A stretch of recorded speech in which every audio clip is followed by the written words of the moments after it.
Happy 30th anniversary St. Cecilia Male Choir at sana hanggang 50th makasama niyo pa ako. Hello, St. Cecilia. Ako ay isa sa nagtaguyod itong ating choir.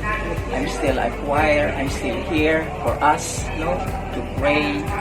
And then, ako ay lubos na nagpapasalamat dahil nandiyan kayo patuloy na nagtataguyod, especially si Ed, si Jeff, si Leo, Then, doon sa mga bago, salamat. Sana magtagal din kayo na kagaya namin. Bagamat maraming pagsubok. Talagang ganyan, Ngayon, ako ay natutuwa dahil nakarating, sa 30 years. Kahit na medyo sadyas ako dahil ang ninang floor, nauna na. Okay, patuloy pa rin natin siya ipagdasal dahil siya yung ating dakilang ina.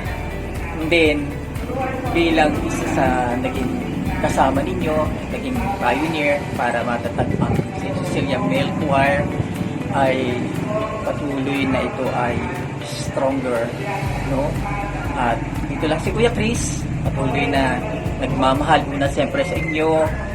I'm still here kung ano mo may tutulong.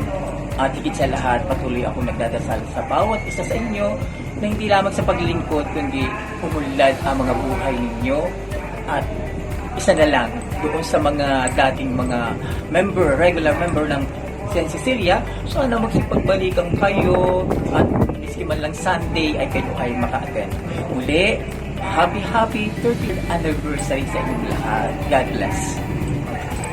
Of course, to the St. Cecilia's Male Choir, I wish you all the best, and I am so happy that we have reached its 30 years. Another 30 years, I'm sure, would come, and another milestone would happen to the St. Cecilia's Male Choir. Why? Because there is a mother that always intercedes for us. Thank you so much, and all the best.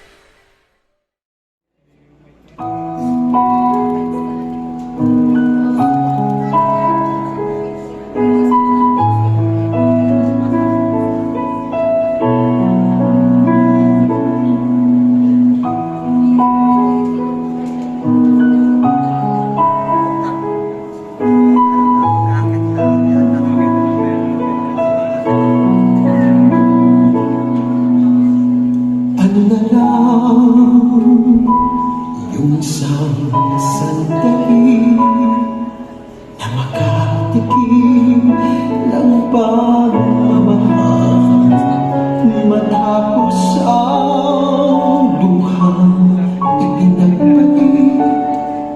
Ang sandali di naman magtagal, ang yakap mo'y hanapin. Akala ko ang mundo na ay akin, ngunit hindi pala ganyan. Kay bilis makalimutan na minsan ang minahal ay ako.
Ladies and gentlemen, the alumni of SCMC.